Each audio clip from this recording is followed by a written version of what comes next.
Hey guys, it's Bren. Today I'm going to do a review on Gears of War Judgment.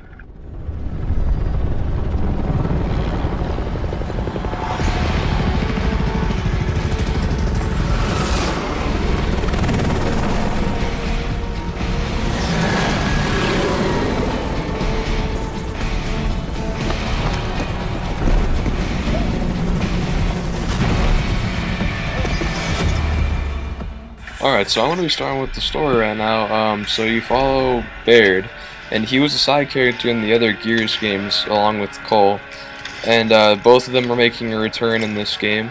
Baird's a leader of Kilo Squad, and Cole is just his friend, as he is in the other games. But it's cool to see this relationship, as you can see how they bonded early on, and that's why they're friends in the other Gears games.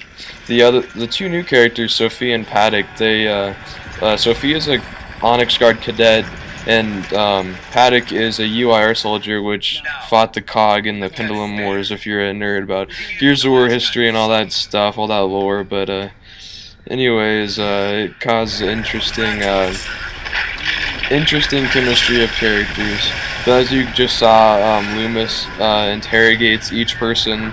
Once you get each section of the story, you play as a different person of Kilo Squad, and you explain your point of view of what happened. Now, although the graphics are the same from Gears of War 3, I still think that it was pretty good for this. I don't have a problem with it. But as you can see, this game is heavily inspired by Bulletstorm, as the creators, People Can Fly, also made this game, and not all Epic games. As you can see, the ways you kill people really count, as the score meter in the top left gains progress with different kills. A way to increase your stars faster is by accepting these declassified missions, which they spice things up a bit, as you can see here. You can accept or decline it, it's your choice, but it adds a challenge. Talk about the glowing wretches, but I thought that was just soldiers telling stories. Turns out it's not. I really liked how they worked the dialogue in for that, because it just adds to the story. How when you accept a declassified mission, how they actually explain it to you. I think that's really cool. But I did not like the score system as much as I thought. It didn't help me get into the story mode as much as the other Gears games, and instead I was focusing on really just hunting for that third star, just trying to get all of them. And one catch is really annoying is that if you go down, the star progress drains as you're crawling. And since the AIs are still not very smart, you could be crawling for quite some time, and it's really frustrating to watch the star progress drain. And I figured that was really annoying, so I'm gonna tone down the rating for the AI still not being, well, the best. They could still just kind of watch you die. But I'll get back to that later. But as you can see here, I'm trying to rack up the score here with Gibbs, and then the new game mechanic is with grenades, is you can toss them quick toss like that, and that's a really cool mechanic that they added. But another problem I had is you can only carry 2 weapons at a time now. Like, so I have the Lancer and the shotgun, but I can't carry a pistol anymore unless I switch on one of these weapons. So in a way that helps balance the campaign, but I really wish that they would go back to the D-pad. And then at the end of each mission, you get a scorecard like this. It shows all your kills, all your Gibbs, how you killed them, your ribbons, and the mission if you did it, such as I did right there. And then it shows your stats. Now, I liked this, but I hated how it made the campaign feel choppy. It didn't feel very smooth, and that's another reason why I didn't get into the story as much. A good thing is, once you beat the game, you beat the story, you get another campaign, an extra one, where you follow Baird and Cole during Gears of War 3 when they go to get reinforcements for Marcus. So, here's the teaser. Involved blowing stuff up. A lot of stuff. That's quite a story. And there was no more Loomis around to classify it. Alright, next I'm going to go to the journal, or whatever. It shows like your progress and your KD and all that good stuff if you're into that. This next tab is your achievements. It's pretty much the same setup as Gears 3. And here's your collectibles. You can find them throughout the levels. They're COG tags. Ribbons are helpful. One, they're cool to get and show off. Same with the medals, but it helps you get rare item boxes, which I'll explain later. But then here's medals, same from Gears 3, where you get kills with guns and all that stuff. And then once you gain enough progress, you can get the different levels, like silver, gold, onyx, all that good stuff. And then when you click on it, you can actually have it appear next to your name, and then you could select which one just for the fun of it. And that's why mine's inconceivable, because it's pretty funny, I guess. The weapon customizations I thought were really cool in this game. You can unlock different ones through prize boxes, or you could buy some new ones with Microsoft points, which I didn't like as much, but I mean, it doesn't give you an advantage, it just makes your guns look cooler. And the same goes with your player, but another complaint I had was the lack of characters in this game. There was only like 15 guys you could play as. I'm not counting. Don't quote me on that, but you can see I'm just going through all the characters I've unlocked, and I just think that they could have added more characters, and that was another thing that I was a little disappointed with. But then here's another thing that they made up for, is the skins you could wear on your guy, and some of them are really cool, and you can unlock from item box. Alright, so speaking of item boxes, I'll explain right now. Normal ones you get from kills, which give you okay things. Rare ones you get from ribbons, which are pretty cool stuff for your guns and your character. And then epic ones you get by leveling up. So like every 10 milestone, you get an epic box. And you go here and you unlock them, and you can unlock skins for your characters and guns. So I thought that was a really cool mechanic that they added. But here's survival, which is replacing horde mode, and I don't really know how I feel about this. I think it's really cool, but I don't like how you can't play as your own character. It's class-based, which is really cool because it gives you, like, I don't know, a purpose. But as you can see, I'm playing as the engineer, which is Baird. You have a sentry gun, a Nashua shotgun, and a torch that you can use to repair barbed wire, which is really comes in handy when you're trying to keep back the locust. Alright, next is the soldier. It's Cole. You have a lancer and a new weapon called the Bushka, which is a grenade launcher you can see me raging with. His special abilities, he can drop ammo, which is really useful in this game mode, and well, just all over the place, because ammo is useful no matter where you are. If you're in a combat zone, you need ammo. But next is the scout. He's played as Paddock, and you can climb up to these scout posts where other people can't go except wretches. That's how they balance it. But he uses beacons like this, which can spot enemies, and it's really helpful when you're trying to scout for which side's going to get hit the hardest. He has a new sniper rifle. It's a semi-auto one, and it's actually really balanced, and I really like it. It's really cool.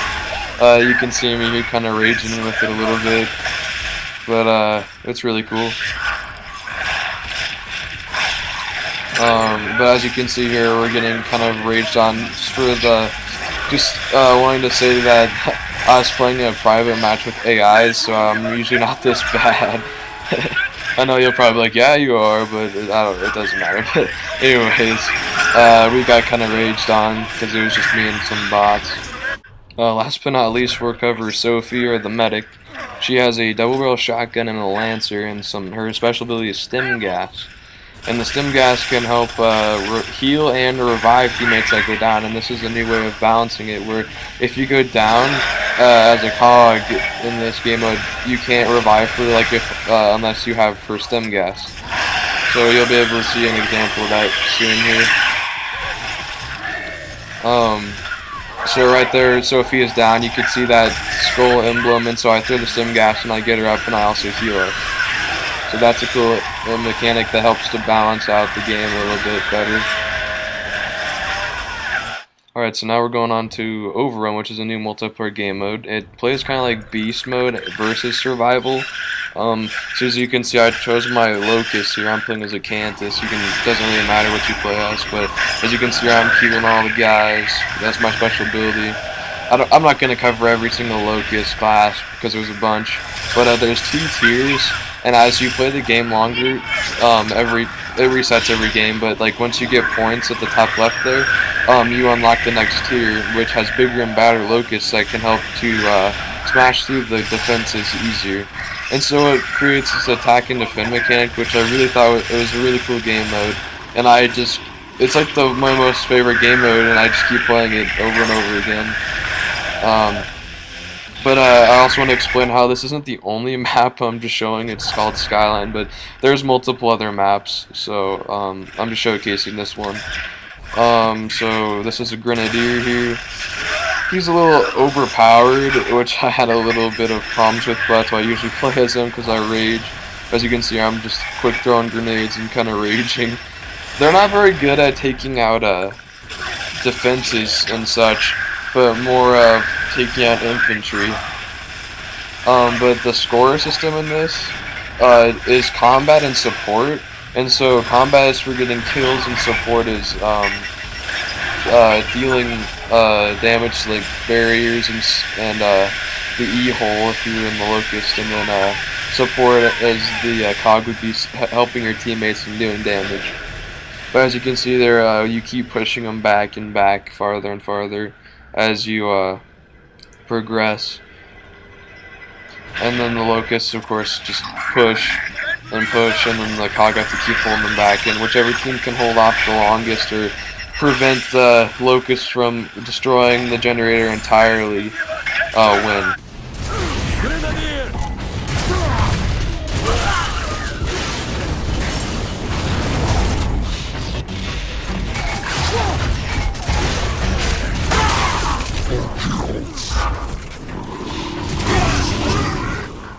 Here you can see one of my teammates got the Corpser, which is this huge beast. You probably remember from the other Gears games if you played them. But the Corpser can go underground and it just kind of rages on everything. But it has its weaknesses, and that's what makes the game really fun. And when you can play as these giant monster things, both sides have their fair share of fun. But the Locust, it's just fun being these giant lizard monster things. But as you can see, we pushed them back. The two E-holes were open, and now we're going towards the generator. And yes, I know, E-holes, get over it. I know. I've been getting crap about that all the time. But here you can see me choosing a Mauler because I unlocked the next tier. I sped up the footage, but we had to break through a whole bunch of laser wires. But here I can just run right up the middle because we already destroyed them. And this is me just kind of raging as a Mauler, but it's pretty fun with the shield spinning and all. Here, I'll let you watch it.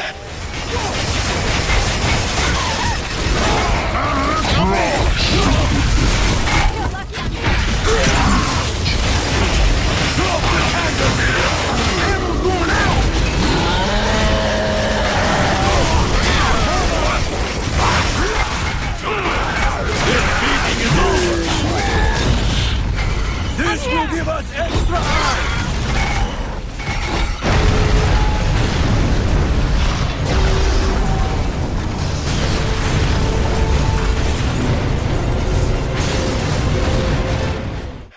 Now the COG side really just plays like survival. You got your 4 classes. It's really the same thing. It's just in survival you fight more diverse and bigger locusts, such as blood mounts and boomers, which they do not have an overrun because that would kind of be an unfair advantage. But it kind of makes an interesting thing here because you see me waiting, because I think it just causes you to choose a class that you wouldn't normally choose, and also help your team, because if there's no soldier then you're not getting ammo. And so it creates this interesting dynamic where you're always trying new things, and I think that's really cool that they did that, because if you don't have an ammo guy, you're kind of screwed. But I do want to talk about how you can combine these people's special abilities, so to speak, to increase your chances of winning, such as Cole can throw out ammo, which Barret can use to have unlimited blowtorch ammo, which can help him basically repair barriers very quickly, which is really cool mechanic how they added that.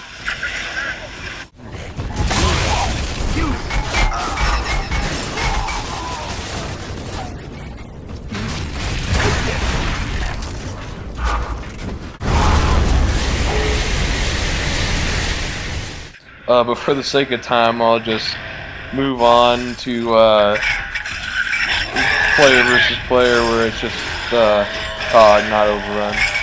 But I do like Overrun mode the best out of all the multiplayer game modes because I have one huge complaint about the regular first versus selection, such as execution and TDM and all that good stuff. I mean, they really tried to balance it, which I like, with Lancers actually being effective, and even though some people still use shotguns, it's less frequent, and the rifles are actually useful to have.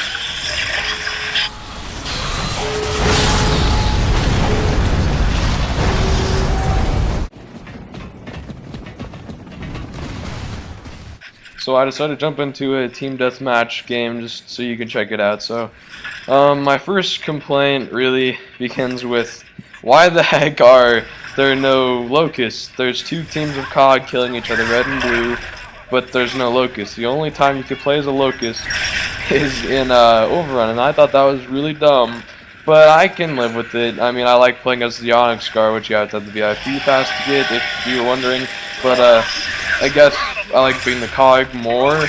I just liked how unique the other gears were, and that you could play as both COG and Locust. So as you can see here, on Team Deathmatch you can use frag grenades, and you could have a sniper as a starting weapon. And I think that's really cool that they did that because it's balanced. And as you can see here, there's movable items, things on maps. There's like a gondola, there's a helicopter on this map, and they're just really interesting because they help you get around the map really fast, and they move, and it's just really cool to see. You can even get on the turret on that thing, and it just takes you to the other side of the map. Like you'll see it here landing, right over there. Yep. And they lowered the highest rank to 50 instead of 100, and you can now re-up 3 times, which is what they had in Gears of War 3. So you can keep the experience going, kind of like Call of Duty, where you can just keep re-upping 3 times, and you get like a little symbol next to your name, and that just kind of shows like, hey, I'm freaking awesome, and it shows just how much you play the game, all that good stuff. Like I mentioned before, how the guns have been more balanced. You can still see there's a lot of shotgun duels, but then I get totally raged on there. So I really like what they added. I think that People Can Fly brought some really interesting things to the table. They made Gears of War feel fresh and new again, even though the AIs are still kind of stupid, as you can see here. And it could have been an expansion, but I still think that it's worth the money, especially now that it's like $40. I'd definitely pick it up if I were you, and if you're a Gears of War fan, you'd really like this game.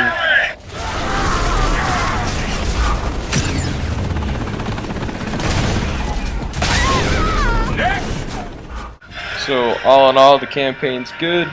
Even though it's a little choppy, the survival mode's new and fresh, same with Overrun. It's fun, it's cool, there's a lot of customizable options. The cons, the boss isn't very memorable, the AIs aren't very good. It could have been an expansion, but it wasn't. All in all, I give it an 8.8 out of 10. If you liked, just press the like button, subscribe, comment down below, and tweet us at holding_the line. I'll have an annotation. But thanks, and keep holding the line. And we'll see you in our next video. Thanks, bye.